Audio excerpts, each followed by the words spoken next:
अस्सलाम वालेकुम नाज़रीन, मैं ਤੁਹਾਡਾ ਹੋਸਟ ਰॉ ਆਮਿਰ। ਤੁਸੀਂ ਮੇਰਾ YouTube ਚੈਨਲ ਦੇਖ ਰਹੇ ਹੋ raw Aamir multi talented ARC।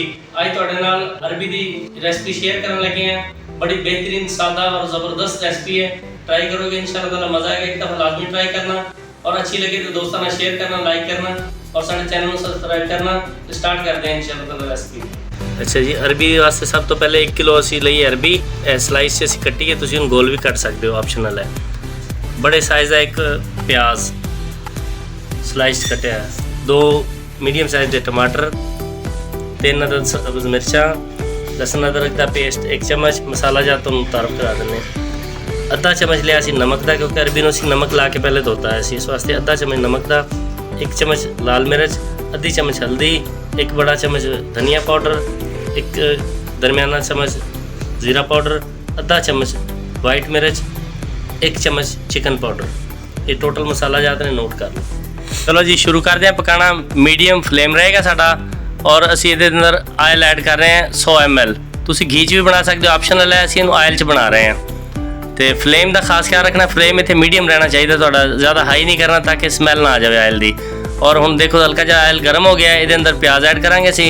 प्याज ऐड करके उन्होंने लाइट ब्राउन करना है, डार्क नहीं करना। मुकम्मल गाइड करेंगे कि चीज़ इंशाल्लाह ताला इस तरह ख्याल करोगे तो बड़ी ज़बरदस्त रेसिपी, एक दफ़ा ट्राई लाजमी करना, मज़ा आएगा तुहानू बना के।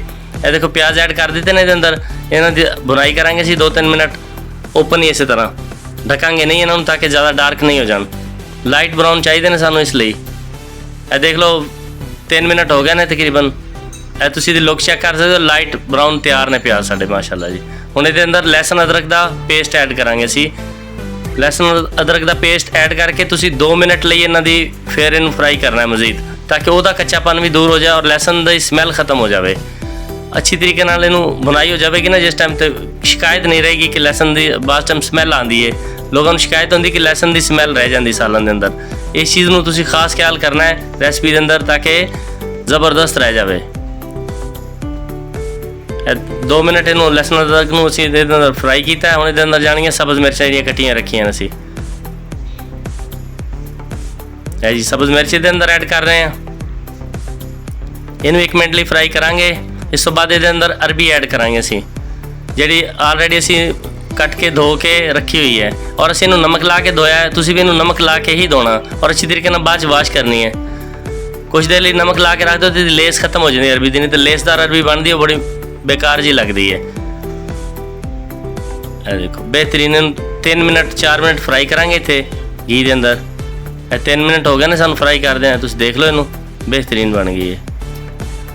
हुण इहदे अंदर मसाला ज़्यादा ऐड करांगे, जिहड़े तुहानू पहले असीं दस चुके हैं ऑलरेडी। नोट तुसीं कर ले होणगे मसाले। इसी तरह ही मसाले ऐड करोगे।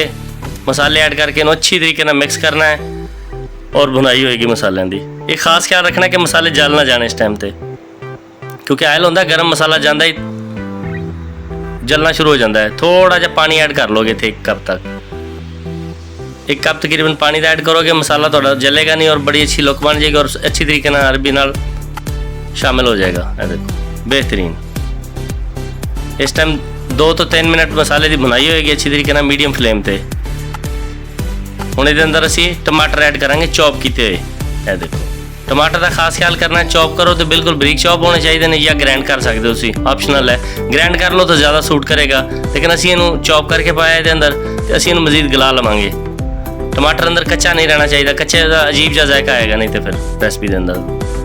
ये खास ख्याल रखा जाता है इस चीज़ का, इसलिए ही टेस्ट बनता है। टेस्ट लिए मेहनत करनी पैंदी थोड़ी जी। देखो थोड़ा जिहा पानी ऐड करांगे इहदे अंदर, थोड़ा जिहा पानी ऐड करके टमाटर को गलाने वास्ते थोड़ा जिहा दम दे के रखेंगे 2 मिनट लिए, बस ज़्यादा नहीं, क्योंकि टमाटर चॉप किया जल्दी गल जाएगा। ये मिक्स करांगे अच्छी तरीके नाल। देख रहे हो तुम मिक्स हो गया अच्छी तरीके नाल। साइडों तो जो मसाला वगैरह से उतार लिया है, ज़बरदस्त।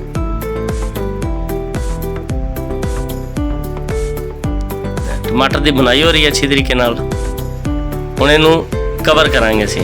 देखो थोड़ी बुनाई होगी फाइनल, देखो हुण इनू कवर करांगे 2 मिनट लिए सिर्फ।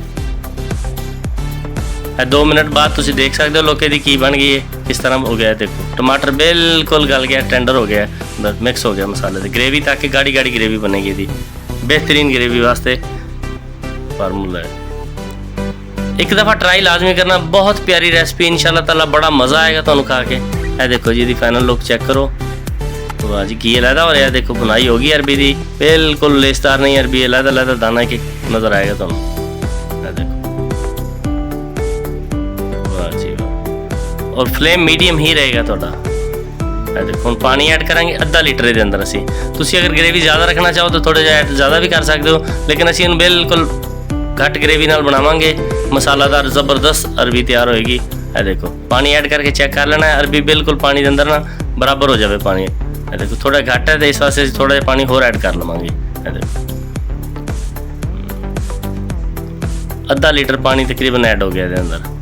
हुण इनू 10 मिनट लिए बंद करके पकावांगे, ढक्कन बंद कर देंगे दा, और मीडियम टू हाई फ्लेम है हुण इस टाइम। हाँ ये 10 मिनट हो गए ना, तुम फाइनल लुक चेक कर सकते हो। देखो अरबी साड़ी बिल्कुल टेंडर हो गई है और ज़बरदस्त तैयार हो गई अरबी। ये देखो मसालादार अरबी तैयार है थोड़ी। ये देखो कोई ये लेस नहीं है, ज़बरदस्त जायका आला क्वालिटी दी है। एक दफ़ा लाजमी ट्राई करना, इंशाल्लाह ताला बड़ी पसंद आएगी और बड़ी फेमस होएगी थोड़ी। हुण सर्व कर दें प्लेट थोड़े सामने। देखो माशाल्लाह माशाल्लाह, बड़ी प्यारी खुशबू आ रही है चो, और ज़बरदस्त ग्रेवी वाली अरबी थोड़ी तैयार हो गई है। हुण गार्निश करांगे सब्ज़ मिर्च ते धनिया नाल। एक दफ़ा लाजमी ट्राई करना, इंशाल्लाह ताला मज़ा आए तो दोस्तों नाल शेयर करना, चैनल साडा सबसक्राइब करना और बैल आइकन दबा लेना, ताकि लेटेस्ट सारियां साड़ियां जिहड़ियां रेसिपियां ने तुहाडे तक पहुँच जाणगियां टाइम नाल। दोस्तों ने तावन दा शुक्रिया। अल्लाह हाफिज़, मिलदे हैं न्यू वीडियो।